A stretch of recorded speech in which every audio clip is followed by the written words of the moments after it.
Sobre este assunto, sobre estes novos fatos do noticiário político e como isso afeta a governabilidade, as perspectivas da agenda do governo federal, do executivo e também a pauta do legislativo, eu converso com Rafael Cortes, que é analista político da Tendência, Rafael? Não. Tendência. Da Tendências, tem aqui no meu TP. Eu que eu lembrava, e também é professor, né, Rafael? Você também é professor. Rafael, obrigado por estar aqui com a gente no CNN Money.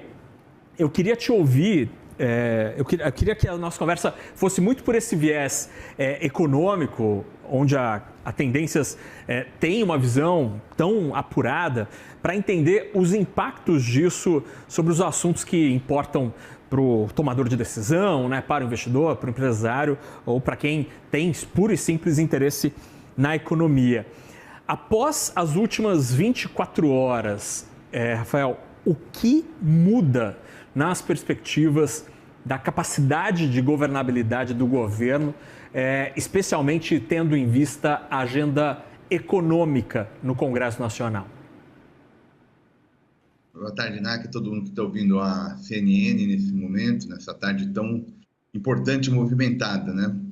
Olha, Naka, se a gente tiver que dividir, digamos, esse desdobramento do caso Bolsonaro, vamos colocar desse jeito, entre efeitos de curto prazo, pensando na governabilidade, e o efeito eleitoral, pensando na eleição de 2026, aos meus olhos, o efeito é maior no médio e no longo prazo.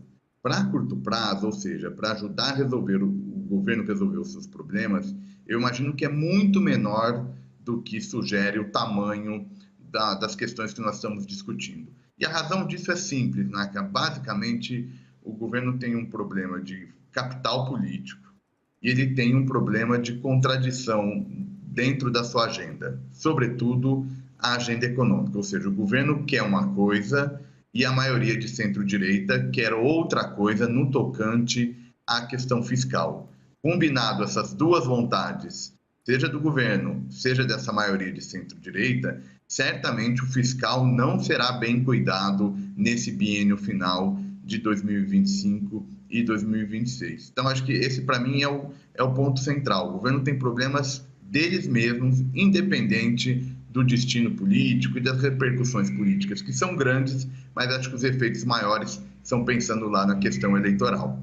E, Rafael, essa situação de risco do quadro fiscal acontece diante de quais parâmetros? Porque na semana passada, na sexta-feira, quando saiu a pesquisa Datafolha, começou a ter uma leitura econômica sobre esse ambiente político de que, olha, governo impopular abre torneira de gastos públicos. Isso pode aumentar o problema fiscal.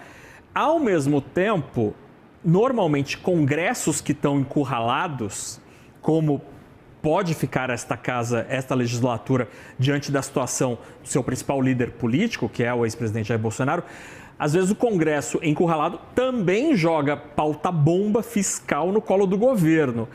Quais são os riscos dos dois lados desta história?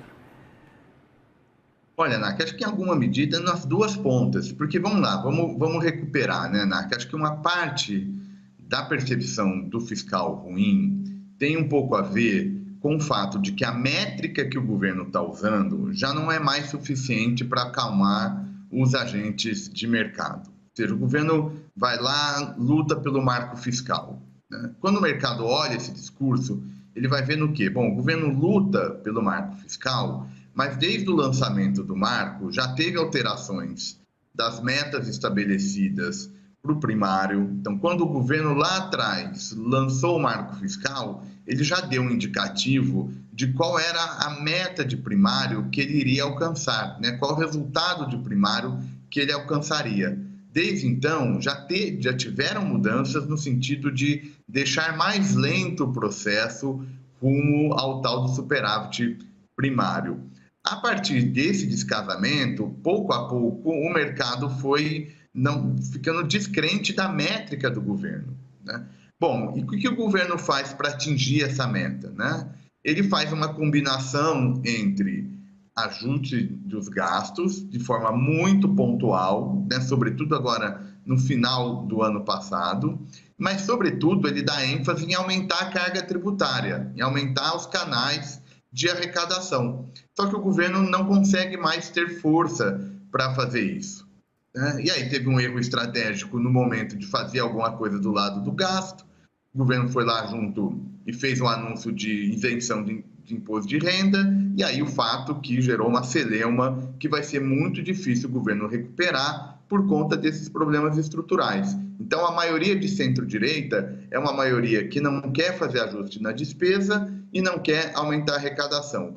O governo, por outro lado, também não sabe para onde vai para enfrentar esse problema fiscal. Então, eu diria que o cenário mais provável para 2025 é o fiscal ser resultado dessas duas fontes de uma espécie de responsabilidade no tratamento da questão fiscal, dado a gravidade dessas diferentes métricas. O governo quer cumprir o marco fiscal e não parece ter sido suficiente mais olhando para o mercado. E quando a gente olha para a capacidade do governo, Rafael, de avançar com a sua pauta, o governo já, você muito bem explicou, já tem seus próprios problemas, e a relação com o Congresso nunca foi das melhores, né? A gente estava continua discutindo uma eventual reforma ministerial para tentar aplacar insatisfeitos em Brasília, no esforço do governo de tentar avançar com sua pauta, boa parte dela econômica. A governabilidade do presidente Lula e do governo pioram depois de tudo isso, com um presidente em exercício impopular e com uma liderança da oposição no corner? Piora, sobretudo, pensando na primeira parte da sua pergunta, né, Neca? O governo fica mais fraco, popularidade mais baixa, as eleições se avizinham, os partidos têm mais dificuldade de construir seus projetos a partir do apoio ao governo. Eles preferem esperar e olhar como é que esse jogo vai ser jogado, enfim. Então, eles têm mais graus de liberdade, maior independência em relação aos destinos do governo Lula. E esse, na verdade, se junta a um problema que é mais, digamos, estrutural desse quadro político atual, que é um executivo mais fraco, né? A gente deve ter que colocar na cabeça, para quem está nos assistindo, que é um executivo mais fraco, institucionalmente mais fraco. O Congresso hoje é muito mais poderoso do que foi no passado. Então, o governo, mesmo que tivesse super popular, mesmo que o Lula tivesse numa grande fase junto à opinião pública, o executivo não tem mais a mesma força. Se a gente junta isso, o fato de que nem o governo sabe por onde ele quer caminhar, como é que ele quer responder ao problema fiscal, fica muito difícil de enxergar grandes melhorias na governabilidade nesse biênio final do mandato Lula 3. E, Rafael, só para a gente terminar a nossa conversa aqui, diante deste cenário, né? Impopularidade de um lado, denúncia do outro, a delação ali toda aberta, pública.